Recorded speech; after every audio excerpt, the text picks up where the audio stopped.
welcome to this episode of Sales Secrets from the Top 1%, where the top salespeople share their secrets to sales success. And I'm thrilled and grateful to have with me today Ryan Staley. Ryan is currently the founder and CEO of Whale Boss, a founding member of Rev Genius, founding member of Sales Hacker, and a member of Revenue Collective, a private community of sales and marketing executives at growth-based companies. Ryan is also the host of the Sales and Marketing Built Freedom podcast, where he shares financial and lifestyle freedom advice through sales and marketing. Ryan, thank you so much for joining us today. Yeah, super excited, man. You've dropped a lot of great episodes, so I feel honored to be on and be a part of it. Yeah, and it's awesome because we first met at the big Funnel Hacker event, and that was like the last live event before COVID hit, right? Yeah, it was that was essentially end of January, early February. So it was really weird because at the time we didn't have any view that this is going to be the last live event we attended for a long time. So it was pretty crazy from that aspect. Yeah, that was wild. And I remember connecting with you because we connected on social quite a bit before the event. You had mentioned, hey, I'm thinking about leaving the corporate world. What's your advice? Doing the entrepreneur thing.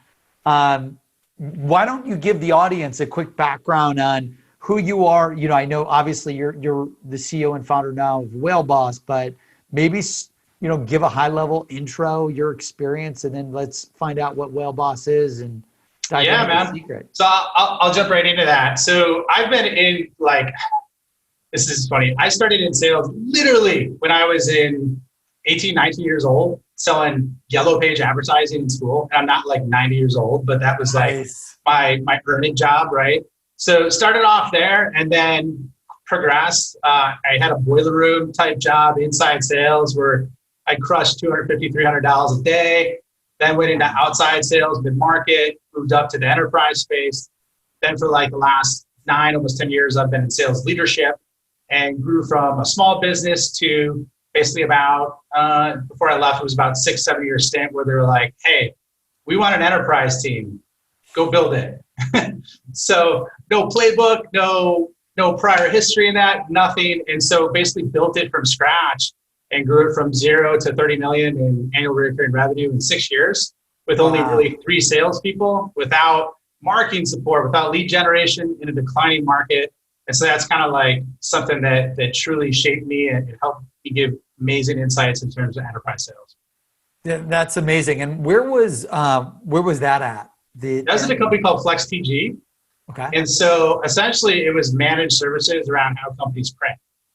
And the way we grew that though, Brandon, was it was a really interesting process because it started as small, right? We were starting small and we had no team or anything like that. So when I say truly from the ground up, and then because of some of the things I'm going to talk about a little bit later, is it truly exploded with a small group of people. We went from closing deals at probably over 30 deals that were 500,000 plus, all the way up to 20 million plus.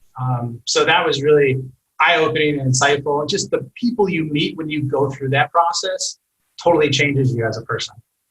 Yeah, that's amazing, man. Well, congrats. And then what inspired you to, because you built this really exciting enterprise sales unit or team or division, right? Mm-hmm. They probably love you over there because 30 million in ARR is no easy thing to generate. What inspired you to be like, this isn't good enough. I want to go do my own thing. Yeah, some people call it a midlife crisis. I'm not 50 or anything. I'm younger than that. But, here's the long story short, Brandon. Over time, there's a lot of things that happened which made me be a slave to revenue, right? Where whether I was a rep, it was hey, congratulations, you got a new comp plan. Now you got to sell 150% or 200% of what you sold last year to make the same amount. Right. Same thing happened as a leader. And so the numbers kept going up, but then the income wasn't correlating with it. So that was part of it. And then the other thing is I just really wanted to serve people at a higher level instead of just chasing money and come back to the fact of hey, what's going to make a material difference in people's lives? Because one of the things when I was, I don't want to say it slave may be a bad word, but servant or whatever to revenue, was like, it almost destroyed my entire life with my relationships with my wife, my kids, my I get friends. it. Yeah, man, Yeah. it's so buried in that I'm like, there's got to be a better way, and I'd love to be able to help people so they don't need to go through the pain and suffering and stress that I did when going through that, because it almost cost me everything. And let's talk about that, because honestly, no one talks a lot about that on this show. I know I've been through a lot of that like you have, but I'd love to hear your story about you slave or servant to revenue, and how you said it almost destroyed your family, your relationship with your wife, and potentially your future. What was going on there? Yeah, no problem, man. And I'm really public about this too, because like it's a real thing, like Yeah. Oh gosh, 100%. and yeah, and you hear it all the time. And so it was funny. I wrote a post on this, and I almost didn't put it out there. It was one of those posts before I went to bed, and I'm just like, you know what? I'm just gonna hammer this shit out, right? Yeah. And the post is called the More button. And so what happened? What is it called? The More button, MORE, the More button, right? And so what happens is, like, when you're in an organization, and like, by the way, the average tenure of a VP of sales is now 16 months. Like, how crazy is that? Wow. So whether it be a revenue leader or the owner of a business, they get in those roles and they work their entire life to get to that point, to be that successful, to be a leader. And then it's kind of like the equivalent of, Christmas or family vacation, where they're going all the way across country, they're jumping over stuff, they're getting robbed, their car gets destroyed, and they get to Wally World, and it's not open, right? Because you're in there and you're like, all right, sweet, I've made it, I've done a great job. But then what happens is because the investors or the ownership keep smashing the more button, or sometimes you do it yourself. I've done it to myself too. Like, hey, I got to do more. I got to be more. I got to execute. And then what happens is your focus, which is a blessing and a curse, goes all towards that, and you neglect everything else. And so what happened is, it came to like a forefront with me, Brandon, when I came home from work one day, and I was working 70 hours a week, 60, 70 hours a week. But I was also, it wasn't just the hours, I was never truly mentally there, because I was thinking about work even when I wasn't at work. And so my kids were little. My daughter was about 2 at the time. And I came home from work and I was like super excited. I'm like, hey, this is awesome. I can spend time with her. And at that point in time, I'd be around for like 15 minutes when she was awake, because I was going to the office or I was traveling. And I'm like, hey, Dad's home. Here we go. And I went to go give her a hug, and she wouldn't like give me a hug at all. She wouldn't even come by me. And so like, that was a massive wake up call of like, something's got to change. There's got to be a better way. And so from there, man, I started looking at others and modeling and really working on myself from the inside out. And it did 2 things. I wasn't as focused on work. I made goals and priorities for every part of my life. It's funny because it catapulted my results, even though I was less focused on work, because I had a more well-rounded area, and then my relationships flourished. I became much happier. So that's kind of what happened, man. Yeah. So, and the way that you were able to fix it again, just for the audience, what were the steps you took that catapulted the results again? Yeah. So it's really interesting. So I was getting mentored by the CEO of a Fortune 1000 company, and he's like, dude, check out this personal development event. And I'm like, I didn't know what personal development was, really. I'd never really focused on it. It was never a big fan. And so one of the things they had me do at the event was basically, you would rank every part of your life. And this is totally actionable. Like, anybody can do this. So rank every part of your life on a scale of 1 to 10. And it was like, it was wealth, it was relationships, it was intimate relationships, it was physical health, it was career. And so like, my career was maybe at like a 7, and everything else was at like a 2 or a 3. Wow. So like, it was a real visual of like, oh wow, like I'm neglecting everything else. And fun was on there too. My fun was like a 2 or 3. I'm like, this sucks, man. I'm not having any fun either. Yeah. So that was step 1. And then step 2 is like, I really started to be a lot more mindful of like, not just reacting anymore, but like legitimately like working on my own psychology and like understanding how the brain works. Like, I know you like Tom Bilyeu as well. He's in the book. He's got some great stuff on that, man. Oh, dude, you were at the event when we had. Yeah, I was at the event when you asked the question.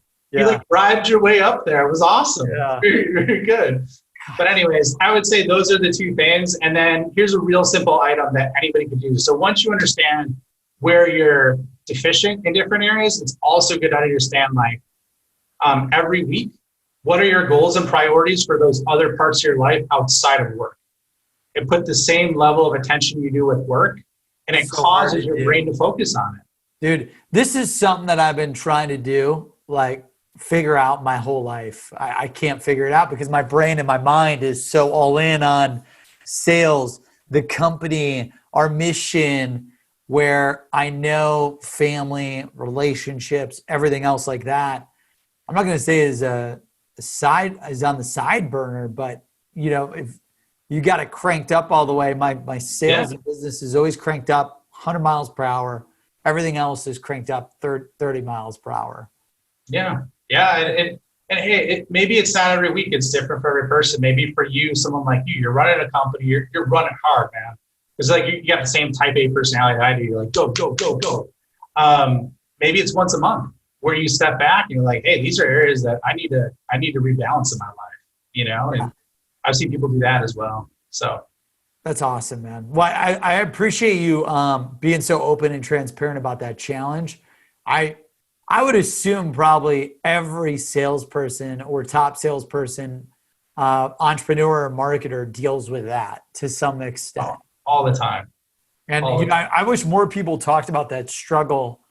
It was something that I dealt with, not anymore, luckily. I've got a much more balanced life, but shit, when I was in my early 20s, like all I did was try to do 18 hours a day sales. That's insane. Yeah. And then like my relationships just went to shit with, my girlfriend, family, you name it. Yeah. We could totally relate. It's tough, man. Well, on a more positive note, which by the way, I don't think this is negative, right? This topic I think is actually really positive to talk about, because anyone tuning in, like, just like Ryan, just like myself, we're all dealing with these challenges of, like, how do you crush quota, be the top in sales in your career, produce the results and income and financial freedom you want, while also having a fulfilled family, relationships, you name it, life, even personal. So it's good. But Sales Secrets is all about your number one top sales secret. So yeah, man. Ryan, let's dive into it, because that's the only thing the audience cares about. What is your top secret? Why? How do they execute it? So let's dive into Ryan Staley with Whale Boss, your number one top sales secret. What is it? Yeah. And so I would say is, like, the secret behind that massive growth at 30 million ARR. And then the same thing happened to me. I made a massive transition and in my sales career once I realized this one thing. So this is important. And I still see it all the time. I see it with business owners, I see it with reps, and I see it with revenue leaders. And this is it. Don't focus on all your prospects the same. Okay. Don't focus on all your prospects the same. Exactly. Which sounds like, dude, whatever. Okay. Right. However, like, a lot of people talk about ICP, and I heard some of your previous guests, and ICP is important. That's ideal customer profile for those that aren't marketing nerded up like I am and Brandon. But I think that, like, I think ICP is broken, like, from the aspect of, like, it's not good enough anymore. And I'll give you an example. I think it's more like your perfect customer profile. So if you think about it, truly in every company, and these numbers vary, right? But 20% of your customers produce 80% of your results. So, like, even if I ask you this, Brandon, would you like, and you don't have to answer this, but Brandon, who's your biggest customer, right? And you're answering in your head. I don't want you to answer out loud, right? And then the next question is, would you like 2 or 3 more of them? Yeah. So here's the thing. Like, almost 70% of sales reps focus on all their prospects the same. And then this scales up to revenue leaders, and this scales up to owners. Whereas if you just put a little bit more of a refined focus on those top tier type customers, and build that into what you're doing, your prospecting, your messaging, your verticalization, all those areas, it's like the big domino that falls. I know you know what I'm talking about with the big domino. Yeah. But essentially, like, this is what happened. Once I implemented this as a rep, I went from working 70 hours to basically working 35 hours. My results were 150 to 200% of what I was doing before. Wow. Same thing as a leader. And people get so busy that they don't take the time to step back and do it. So do you want me to walk you through like how to kind of narrow it down real simple? Yeah. Because it sounds like you're saying, okay, you got to focus more of your, like the 80-20 rule, more of your time on the right prospects, the lookalike audiences, or what the ICPs. Walk me through how we do this. Yeah, so it's real simple, and this could be applied for anybody, and this is just the start of it, right? But what you're going to see is that the tipping point is where you focus your time, because there's kind of two type of environments that are existing right now. Either people that don't have data and are still operating on an old infrastructure, or people that have so much data and they scale with automation all the time. And so it's like carpet bombing people, right?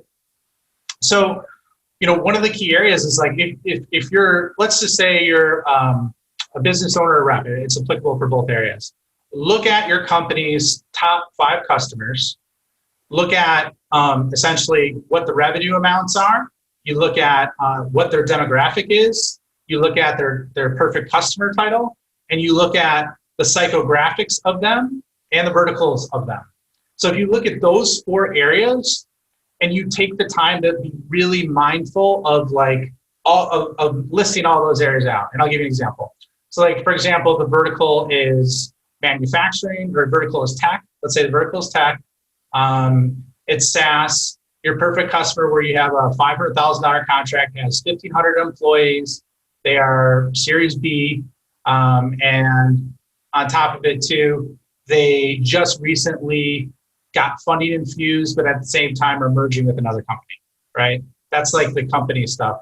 The vertical is in the SaaS market, maybe it's MarTech, but then you go down to title. It's a new VP of sales who just started within 6 months, and basically the prior VP of sales failed because of X, Y, Z. It's like getting that granular. And what you're going to see is there's patterns if you do that across 5 accounts of what are like truly reasons why people buy your solution at that really high ticket level. And so when you do that, you start to focus a large amount, kind of look at it like a investment portfolio. Instead of just treating all your prospects the same and treating all your customers the same, you look at that and really, really narrow in and make sure your reps are highly focused on it if you're a revenue leader or an owner, and have them report metrics and action items on each one of those. And before you know it, just like anything, if you focus on a number, it's going to grow, right? You know that. And so what's going to happen is if you have 10 times the amount of big customers in your pipeline that are intentionally focused, maybe you can have each rep have to bring in 5 of them in terms of the pipeline. By nature of just the focus and the effort and those in the funnel, you're going to start to ramp that up. So I would say that's the biggest thing. And it's on top of it too. There's a lot of different areas that go beyond that. But as a starting point, just by doing that simple exercise and taking the time to do that, and then having your focus, that alone is going to create exponential better results for you. Wow. So really drilling it in, who is this enterprise whale that we want to go after? What are the characteristics? And is it demographics, psychographics, behavioral graphics? Like, how do you drill it down? Yeah, I kind of rambled, so making fun of myself. So it starts with think of it like the perfect vertical and company, right? Perfect industry, perfect vertical. Yeah, because there's an invisible force that comes down on every company. It's the vertical, it's the ownership group type, whether it's private, public, private equity, venture capital, and then it goes down with the type of company, like the sub niche, right? So that's at the company level. Then the customer level, you have the perfect title. And that's usually, right now, deals are happening, they're spanning across multiple departments. So it'll be anywhere from it might not be even though the CIO signed it, it might be the VP of IT, or it might be. That's what I was going to ask you. Like, do you go after the budget holder, the decision maker, the influencer? How do you figure out who the one title is? Well, that's the thing. I mean, on average now there's like 8 to 9 people involved in every sales cycle. Yeah. So the first step to do is prioritize based on the department on 1, 2, and 3 of the people that actually pay for it, not the people that say they're the decision maker.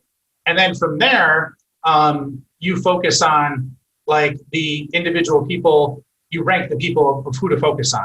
Now, it's easy always just to go to the C-level person. However, the C-level mind share isn't always there. So sometimes the level below is better. Or if you're calling like a $15 billion company, $20 billion company, it's pretty damn hard to get to the CIO, except if you're like an Oracle or an SAP that's got billions of dollars to spend in there. So that's the customer title side of it. And then take it one level deeper, and you also want to look at the situation or the trigger point. Okay. And so that was kind of what I was talking about of like, they just got funding, they just merged.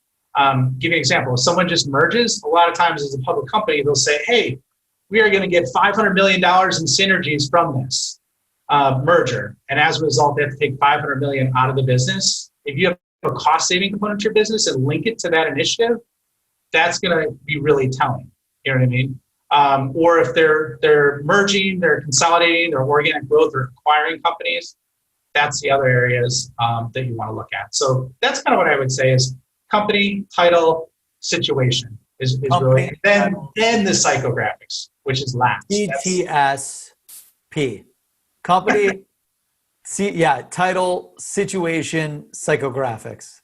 Company, title, situation, psycho. There you go. And then the psychographics, in your mind, like, what do you think about there when you're profiling? Yeah, so there's a couple different ways to look at this. Like, it's really interesting. Like, you'll see basically customer types in terms of their DISC profile. Are they a high D? Are they a high I? High I as an influencer, D as a driver, C as a conscientious, and S as supportive. Where do they fit in that chart from a personality perspective? But then also personality, like, and people most of the time don't get down to this, but are they really into sports? Are they more into theater and arts? Are they heavy drinkers? Are they more introverts? Like all those different areas, you'll see trends with your customers because it takes a certain type of person to get a certain deal done at a scale that large. So, yep, that's amazing, man. And the DISC profile, just for the audience that doesn't know what that is, what is that again? Yeah, so basically it's just 4 different types in the DISC profile of personality types where it's dominant. You could be a mix of 2. But if you look at D is dominant and I is influential, those are more extroverted in nature. And then conscientious and supportive are more introverted in nature. And so like a real simple way with that, just to drop some quick knowledge, is think of the D and an I of someone who wants more of the executive level overview or summary of like if you're pitching them. And they like to move fast, they like to talk. Whereas a C and an S wants to know every single little detail and they move slower. And so if you flip-flop those and you give the detailed presentation to a high D or a high I, they get annoyed and they want to jump out a window.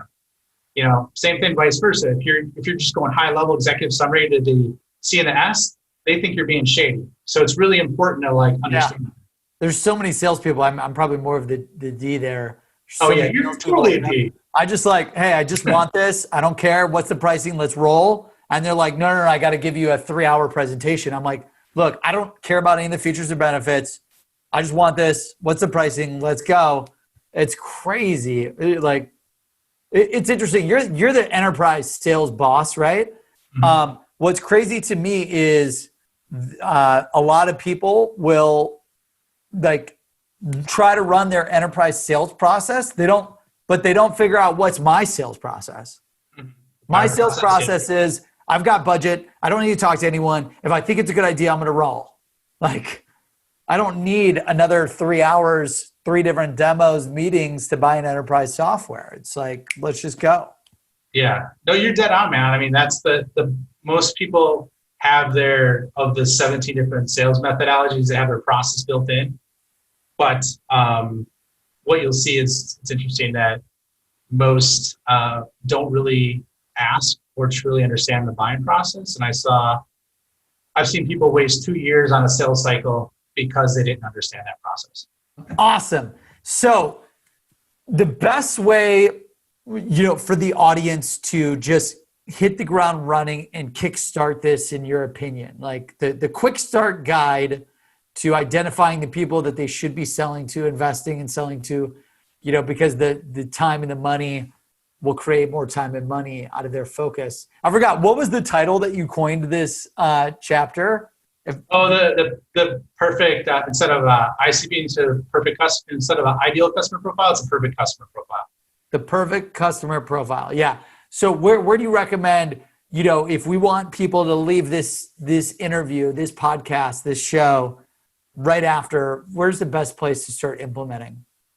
Yeah, I mean, the best place, unless you're in a brand new startup with no customers, the best place is just to look at what your company is doing. Take 3 hours, and if you don't have the biggest customers, just talk to the sales reps that do, talk to the sales leadership, and go down the process in understanding the questions I gave you with that. I also literally just wrote a post on this the other day. I'm going to be writing more on it. However, just go through that process where you are intentional and map out those 4 different areas and ask it across 3 to 5 accounts, and then look at the data. Most people don't take the time to spend 3 or 4 hours. Like Brandon, if I said, if you take 3 or 4 hours, Brandon, and it's going to save you, it's going to help you make 200% of your revenue, and you're going to have to work 20% less, would you take that? All day. Yeah, and most people don't do it. It's like running slower to speed up. Yeah, slow down to speed up. Right? Slow down to speed up. Yeah, man. So I think that's the easiest way. Look within your own company. If you don't have those results in your own company, look within your competitors, look across your competitors, but you should easily be able to find 3 to 5 of your top customers, company customers, and go through that process, and then you'll have a pattern, and then you can basically refine what you focus and what you spend your time on so you get those results. Yeah, that's amazing. Sounds like audit your current customer base and figure out, what you need to do to target more of where you want to go. Yeah, that's amazing. Well, Ryan Staley with Whale Boss, and where can the audience connect with you, learn from you, follow you for more? Yeah, so 2 main areas right now. I'm on LinkedIn. Just check me out, Ryan Staley. I publish almost daily on there, or pretty much daily now. And then Sales and Marketing, Build Freedom Podcast. Check that out. I'm also doing LinkedIn Lives as well. So I would say those are the top areas to find me. That's awesome. Well, Ryan, thank you so much for joining us on this episode of Sales Secrets. And thank you, everyone, for joining us on today's show of Sales Secrets from the Top 1%, where the world's best sales experts share their secrets to success. You can pick up a copy of the book, Sales Secrets, on Amazon, on Audible, on anywhere where you can find it. And then also, if you wanted to get it direct, just go to secretsalesbook.com, secretsalesbook.com, secretsalesbook.com. You can tune into all the episodes, read all the chapters from the world's top salespeople. The fastest way to achieve success is to model those who have been successful like Ryan. So what you want to do is you want to study these episodes. You want to read the chapters and then take all of their secrets and start applying it today to make more money and generate more sales. Thank you so much. Every week we tune in and share episodes. So talk soon. Excellent.